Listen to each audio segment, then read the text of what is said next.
Hello, and welcome back to Divorce Happens, the podcast where we support you before, during, and after divorce with education, inspiration, a little bit of laughter, and everything you need because, as we know, divorce happens and then you start fresh.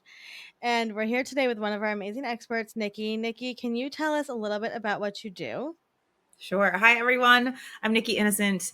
I am the founder of the Inclusive Leadership Collective.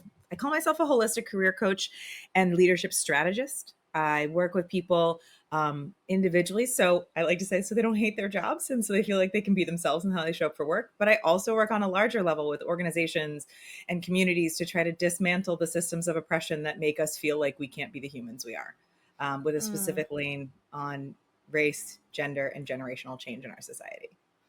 Yes, which is kind of plays into divorce in a lot of ways, Oh my right? And gosh. so, we talk a lot about accessibility in the workplace, and let's be honest, 50% of people are going to be divorced in the workplace, Mhm. and we make it 0% accessible to them Yeah. to get divorced and for what they need. So, people are coming to work, Nikki, they have a big demand. Maybe they are the CEO, maybe they are a manager, whatever it is.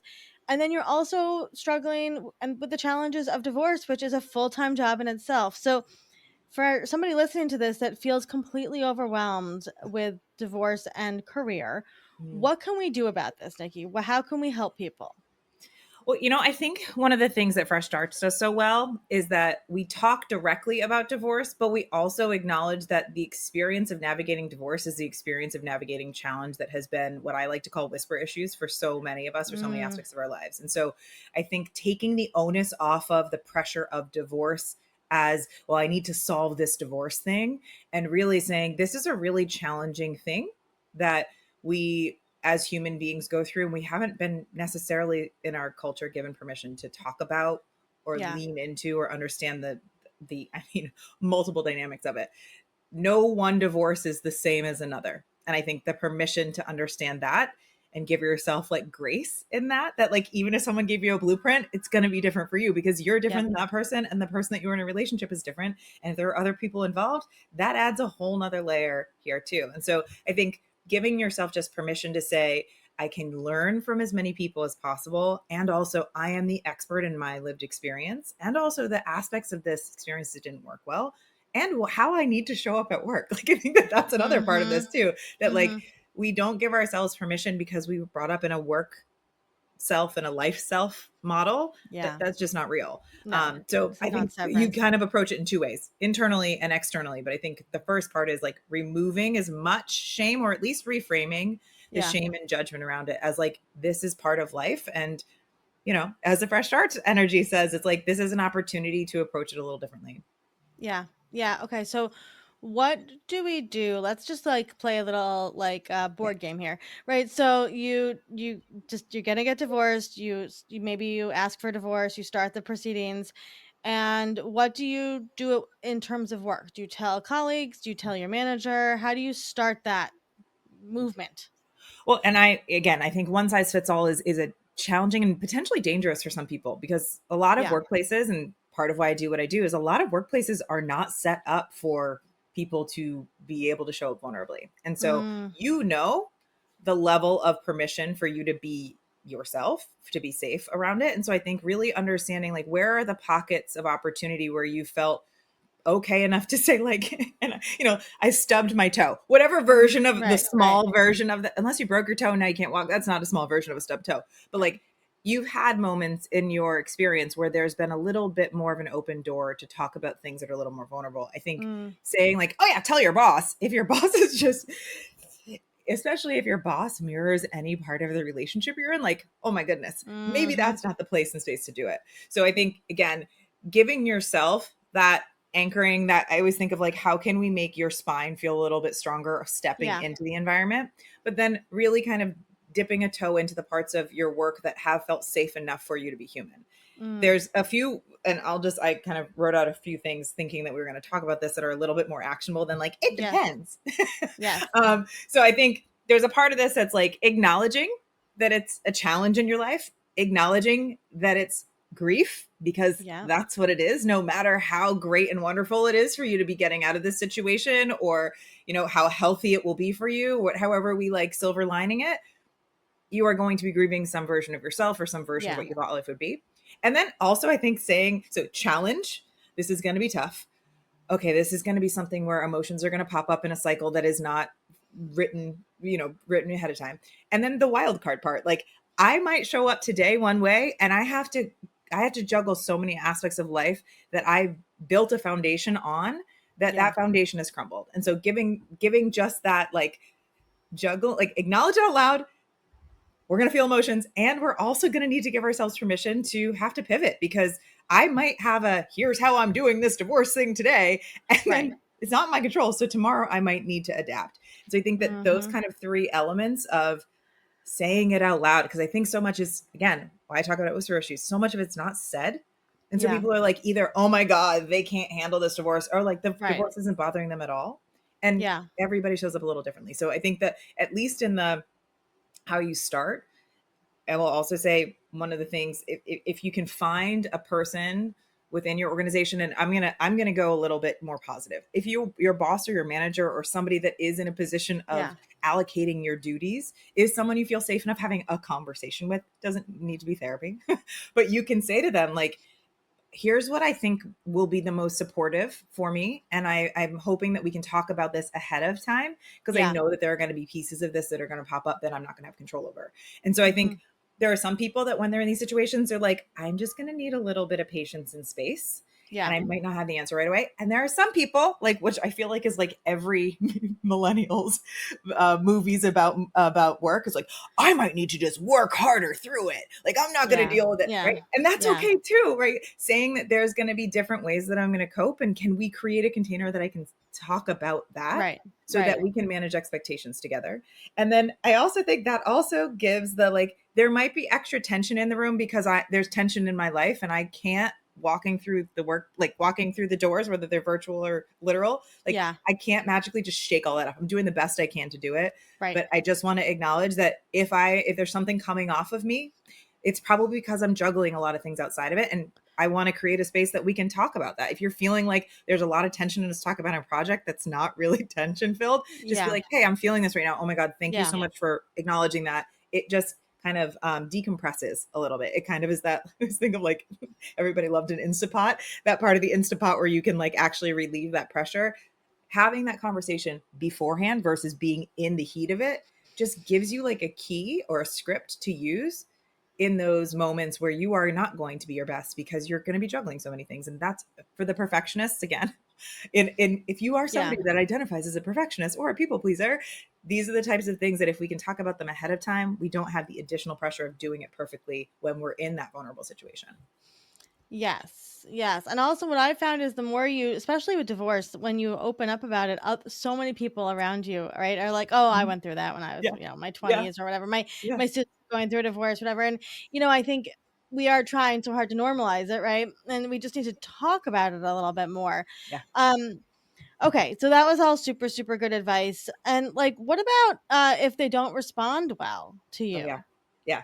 So okay, and I love, Olivia, the last part that I had written was community, because I think that that's an interesting dance that you're trying to do, because again, we have the boundaries of work of like, are you my friend? Are you allowed to be my friend? Are you my Right. manager? Are we friends? Like Right. that dance of like somebody saying, yeah, that happened to me. But if you're in a position of power over me and you say that it happened to me, am I supposed to now listen to what your advice Right. was about divorce? Like, Mm, what is that dance of finding, again, safe as possible people, but also knowing that not everybody's perspective, even if they're your boss or your boss's boss, is the we'll say the wise voice that you need in your corner in this particular right. part of life. Somebody who's really good at finance and accounting may not be the best at interpersonal relationships. And so allowing that to be like, okay, this is information and data that can come in. But then I think, again, like you were saying, finding the people that you feel safe enough to share or say out loud without, and again, for the people pleasers of the world and the Yeah. caretakers of the world, without feeling like that person needs to solve it or fix it, just sounding board. And maybe there's even a ritual of some sort that you release it from your body, or you just say, thank Mm, you so much. I just need to get that out of me. I right. appreciate you witnessing my humanity right now. So I think there's that part. This ties back into the question of, what if they don't like the answer? Or they're like, Yeah. well, who cares? Right. Or even Right. worse, I worked at a place, Olivia, I don't think I've ever told you this.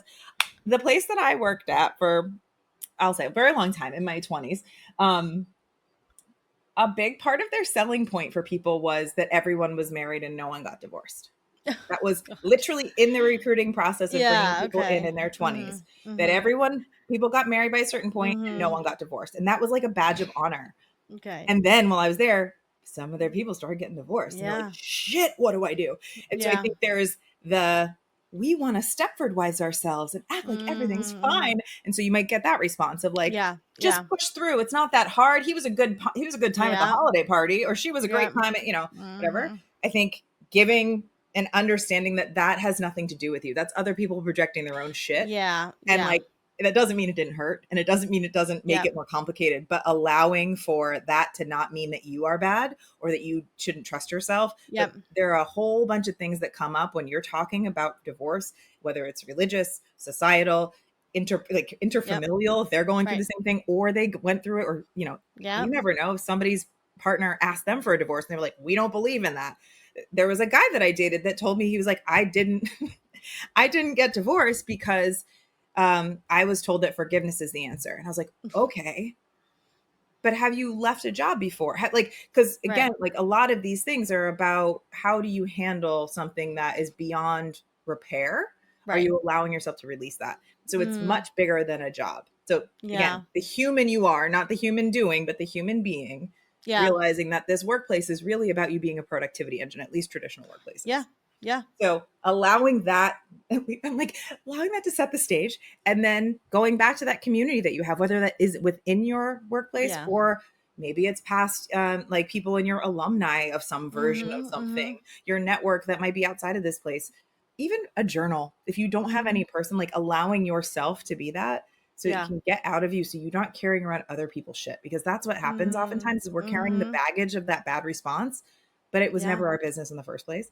Yeah. HR potentially could be helpful. You can talk to a coach. I mean, I'm not trying to like pitch myself, but like Well, we do want you to I pitch work with yourself. people on scripts of this stuff all the time Yep. because so often, at least this is how I coach, I believe you have the answer to these things and nobody's created the container for you to be able to test it out and hear it or Right. even witness yourself say it. And so trying to find those types of spaces, because inside yourself what needs to be said, but Yeah. so many layers have told you that you can't be trusted, or Mhm. you're not, Mhm. your hierarchy in your organization means that your voice doesn't matter, all those types of Yeah. things. And again, going back to the beginning, this is all about being human and advocating for yourself and asking for what you need and Mhm. allowing people to help, but Yeah. also like not assuming that you need to do, I mean, again, we were taught like in a obedient school system of like Mhm. memorize this thing, do this Yeah. thing. Right, And rote. that is not what living as a human being in 2024 No. is, 2025 and beyond. Like No. we are fingerprints. We need to Mm. acknowledge that reality.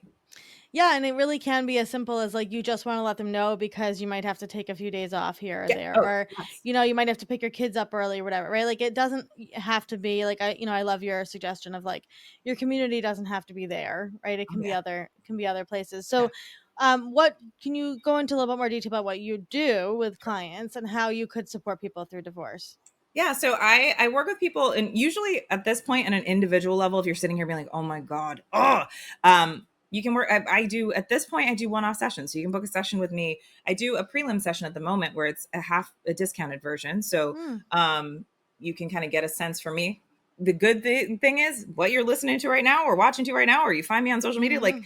I'm disturbingly consistent. So if you like that, that's what it'll She be. is. She Uh, is. yeah, it's amazing. People are like, Nikki, I've never met anybody that's the same as they are online. I'm like, that's so much work.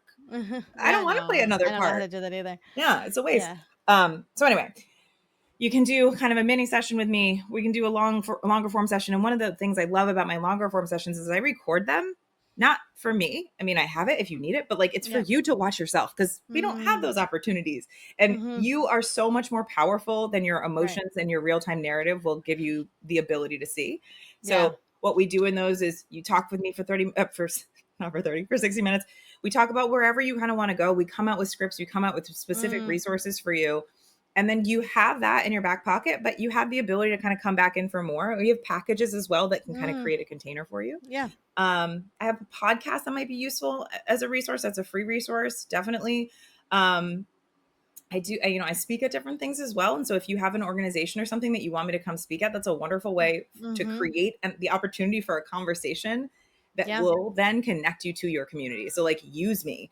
Even as clients of mine, I'm always like, Mhm. blame me. Blame me if you're like, this is so Right. awkward, but my coach is making me ask people to be my friend. Like, not really, but Yeah, whatever that yeah, looks like, yeah. use me as that example to advocate for yourself because sometimes it can feel awkward. Yeah, I love Um, that, I love and so that. yeah, again, I think one of the words, I don't know if I've said this to you before, but like sistering support. So sistering in architecture is this Mm, idea that when there is a particular beam of a house or a structure that has a lot of pressure on it, all they mhm, do is they take another beam and they put it right next to it. The whole mhm. point of it is so that it can lean some of that pressure onto it. And so Yep. find the opportunities in your life for sistering support. And I try to be that both because I am a sister, but Mhm. also I think that, at least the world that I'm working towards is that we all have the opportunity to say, hey, can I just lean on you Yeah. for a second? You Yeah. don't have to carry me. You don't have to fix it. But sometimes life is really hard to carry on my own, Yeah. especially when something like your family is going through turmoil or complete Yeah. change or your own identity is shifting. Like that is All of where it. that sistering support is important. I love, love, love that. And of course, you can find all of Nikki's information in the show notes. Before we let you go, Nikki, if somebody's listening to this and they're going through a divorce, Mm. what would be some words of encouragement you could leave them with? I'll say the first thing, my own personal piece is I am a adult child of divorce. And so I am a 38-year-old living example of it's a really beautiful thing when your parents are allowed to make a decision that's good for their relationship and Mm, therefore creates an environment where you can live a more healthy and functional life in the relationships with each of them. yeah. So Yeah. if you are a parent in particular, hi, living embodiment of the fact that divorce actually gives you the permission to not only like yourself a little bit more, but it gives you empathy for other people. And Mm-hmm. then for you as an individual, not just, hey, parents, like that you make it through hard things. You are the only person who has to be here for every moment of your life. And so really Mm, understanding, honoring, and trusting that you are the wise one, you are the expert that can get more information. We all learn, we are students of life, yeah. right? But trusting yourself and building that relationship is probably the best relationship you'll have in your life. I always say, like, the more I learn, the more I fall in love with myself, even as I find Mm, out the things that are a little bit weak. So I think that this process in particular is a boot camp of yes. self Oh, yes. awareness and self I love discovery. that. I love that. I love that. Thank you so much, Nikki. We value you so much and we appreciate all of your wisdom and the way you see the world. And so if anybody is looking for the support, like she said, to just kind of like get through this transitional time, please, please reach out to Nikki. Nikki, thank you so much for being here. Thank you, Olivia.